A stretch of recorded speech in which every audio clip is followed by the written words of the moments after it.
Alright. We knew one person was shooting the Christmas lights onto her house. Yeah.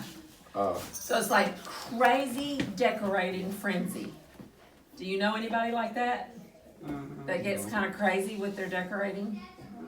And like, get out of my way, I gotta get this Christmas stuff hung up? Grinch and Max. Grinch and Max. What are they doing? Plotting. Plotting. Sharing contents. And what is this scene? I just went and screenshotted a lot of scenes. Breaking an entry. Santa. Yep. 4K. What's he doing? Stealing presents from Santa. little Have you seen this movie? Breaking an entry. I think so. Okay. you Breaking think Go so? in the Egyptian dance. And this is from the cartoon, which is the kids are gonna watch. What's going on here? He's taking all the presents. Look, I was just checking. Little Max is pulling a very heavy load. So there's some spiritual indications there. Do you ever feel like you're poor little Max and you've just got way too much on your shoulders? Sometimes we do. What is missing in this? No Christmas tree. What else is missing? What's usually under the tree? Yes. Right. So where did he live and why do you think he lived up there? Any thoughts about that? Because he hated people. All right, maybe. The writer doesn't really tell us, and when they made the movie, they expounded on it. Katie? Because he was an outcast. He was an outcast. So, is that ever a temptation for any of us? Do you ever just feel like, I'm not going back? I have had enough. One of the devil's most powerful weapons is isolating us because we're easier to fool and lure into his little tricks if we're isolated. That's exactly right. And God made the church to be a group of people. We're not supposed to take the job of spreading the gospel on our own. Well, and think about sheep. I don't know if you know anything about sheep, but when they're all, and remember we studied zebras, what was one of the things that the stripes would do when they were all packed together? I would say that a group of zebras is called a dazzle. Okay, so guess what it does to the enemy, the predator? It confuses them because all the stripes, they don't know where, they don't see it as individual zebras. So it's the same in the church. God tells us to go to church not because he's mad at us and he says, you better go to church or you're not going to go to heaven. He wants us to go to church because it's safer for us to be around other people. What happens when a sheep, I started to tell you, sheep, when they're in a flock together and they have a shepherd, they're not easy targets. But when there's one straggling behind, guess what happens? What is a predator for a sheep? A wolf. Guess what happens? They get mangled. What? Somebody said something over there. I said almost anything. Almost anything. So you can't be straggling behind. You have to stay with the group. Stay with people who are strong and who sharpen you. All right, trash. Where did the trash come from? Because he lived in trash up on this hill. Or why did he end up living up there with all that trash? We talked about that a little bit. That maybe something happened to him in his life, or maybe he just didn't like people, like Xavier said. Do you ever feel that way, like you don't want to be around anybody? Sometimes. Yeah. And is that an okay way to feel? Yeah. Jesus got away by himself a lot and had some alone time. But like Blake said, don't ever just say, I'm not doing it anymore. I don't want to be around anybody, because that's also very dangerous. You start to get what's called stinking thinking. Luke 15, the three parables of the lost object. At the end of that, it says, more rejoicing is had over one sinner that returns home. What Blake is saying is really important. And I prayed for you guys this morning because I know it's boring sometimes to have to sit and listen to, lessons. I prayed that there would be one or two things that would stick like Velcro in your heart. I used to have a teacher at the church I went to when I was a teenager, and he had always had a paper bag like Blake's got right there. And it was always crumpled up, and he would reach into that paper bag and he would always bring something out every Sunday. And I remember a few of the things that he taught us out of that bag, just a couple. But the most important part was, I was like 13. And when I went on 13 to 18, which is when I got married really young, I always heard a voice in my head when I was making a bad decision. And I think a lot of that came from Ron Wade, who always had that bag, and he cared enough to talk to us about God. And he said things, and I didn't really remember them, but they went down in here in my heart. And that I always heard God whispering to me, "Don't do that. It's not right. It's not good." And it kept me safe. I did some bad things. I ended up getting married at 17, and I had a baby at 17. And back in those days, that was, you were bad. Women got sent away to mothers' homes. But I got married to Devin's granddaddy, and we've been married for 45 years, and God held us together. And he redeemed the choices that I made. But I believe that a big part of that was because I always believed in him. And I listened to some of those sermons at church. I didn't listen good because I was always kind of bored. Are y'all bored with sermons? I was always kind of bored because it was just kind of like over my head. But there were a few things that stuck. And I'm going to say it again, like these hearts, the younger kids are going to play Pin the Heart on the Grinch in a minute. And we're going to have to get some sticky stuff. But there's a few things that will stick. And you will remember them. And God is doing some kind of transformation in you right now. That the fact that you're in this school and you're hearing things over and over.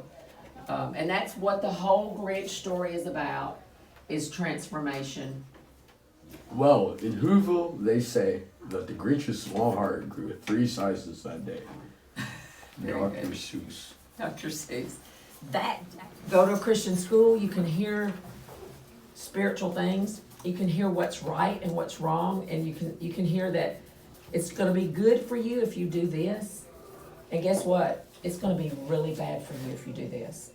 And that's just God saying, here, I've got both. You can do both. There's both of those things out there for you. But if you do this, you're going to go a really hard way. And if you do this, you're going to see favor and you're going to see good things that happen in your life. So we're writing 2 things down on that. What makes you grouchy and what do you want for Christmas? Somebody pass you a pencil. Somebody describe for me when you're having your worst grouchy day. Somebody give me some descriptive words. I've seen y'all have them, and y'all have seen me have them, so I know. Give me some words. Well, my youth minister always asked this question, where have you seen Jesus today? And it's nice because even if you're in the midst of having a bad day, there's still, like Mr. Tippett said last night, blessings that you can count. Exactly. Consider it all joy, my brothers, when you Face trials. face trials and tribulations, knowing that the testing of your faith produces endurance, and let endurance have its perfect work, that you may be full, lacking nothing. And so you guys heard Blake's testimony. Did everybody hear Blake's testimony at the fall program? Did you know all those things had happened to Blake? Because the radiation scattered my brain, and it is hard to focus. About 2 years ago, I had a stroke that had affected my vision and coordination. Can you see why I have so many reasons to be angry? Don't worry, because I am also very thankful. Here's a list of what I am thankful for. You knew he'd had a hard time, but did you know all those things that happened to him? Did that give you a different perspective of what God has done in Blake, in memorizing and learning all these scriptures and having a positive outlook? And James, when he says, puts that in his book, he doesn't mean, yay, trials and tribulations.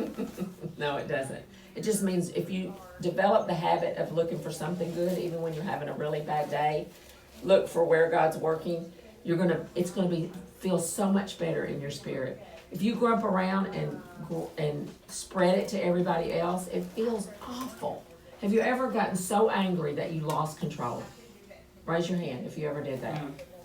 You lost control. You screamed, you hollered, you said words you shouldn't say. You might have hit somebody, you might have broken something.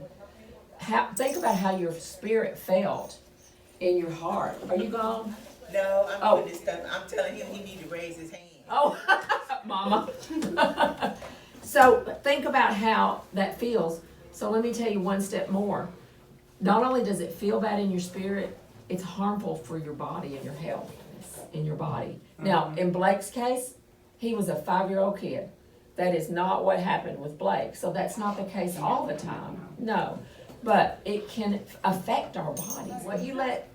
What you let run around in your head makes all the difference with your health. So just be mindful of that right now. Learn some tools that get you out of that grouchy spell as fast as you can. Because if you stay in that too long, bad stuff's gonna happen. Has anybody done anything really bad when you lost control that you really can't take back? Dalen? I punched a hole in drywall. We had 2 holes in our other house from each of my sons that punched a hole. Katie? I mean, I've never lost control and like yelled or something, but my brother once a long time ago. So when Blake, have you had a hissy fit? No, I was just gonna recite that verse. Okay, wait just a I did it in second. class. Now, You did in class one time? Oh, he did in class one time? Who else wants to fess up? Did you do something you were sorry for that you I couldn't still have a hole in my wall, take from getting mad? 2. I got one from me slamming my door, and I was a door slammer. Mhm. I was a door slammer. I'm a cleaner. I clean when I get mad. I clean up. I'm so mad. I just clean. So sometimes there's positive things you can do when you're grouchy or mad that actually help you work out the anger. But I want to give you one other piece of advice, and then we'll be done. When you are mad, it's really important to say what's wrong to somebody. Because if you hold it in, you will explode. Mhm. And so you have to get it out somehow, whether you write it on a piece of paper, I am so mad about blank. Blake? It's not a sin to be mad, No. it's how you direct it. Xavier? writing bad things on a piece of paper and then burning it helps. It does, exactly right, get rid Bring of it it. into a pillow. Yep, screaming into a pillow, deal with it, I mean, it's okay to be angry. You know, when it's something, we have a conflict here and Mr. Tippett or one of the teachers makes you sit down and talk about what happened. I didn't learn that growing up. My dad went downstairs, he was so mad, he'd go downstairs and he'd work on stuff, and my mom would go in the bathroom and cry. Well, guess what happened? They divorced when I was about 18. They never learned to sit down and work through a problem. And so when he calls you over and says, tell me what happened, that's teaching you to sit down at the table and work through a conflict. Whatever you're grouchy about, whatever you're mad about, learn how to resolve it. Or you'll just keep going from person to person. You'll never have friends because you'll get mad at them all the time. Everybody does dumb stuff, right? That's cool. Go to the psychiatrist every once in a while, and Yeah. she taught me to do these triangles, like one point is feelings, actions, and solution or whatever. A solution. Think of what can I do Or to like, fix how this. could you have done this better? So if you go to a counselor, is that a bad thing? No. It's awesome. I wish I had a counselor somewhere along the line. Somebody that, Sad couch person. well, somebody, sad couch person, but somebody that can help you sort it out and talk about it. Because if you keep it in here, you'll get madder and madder, and then you're gonna blow up at something that doesn't even make any sense. You're like, well, I don't know why I just got mad about that dumb thing. Not literally. It's because you didn't work it out way back then. Keep a short account, stop and take. That made me really mad when you did that. Just say it out loud. And then.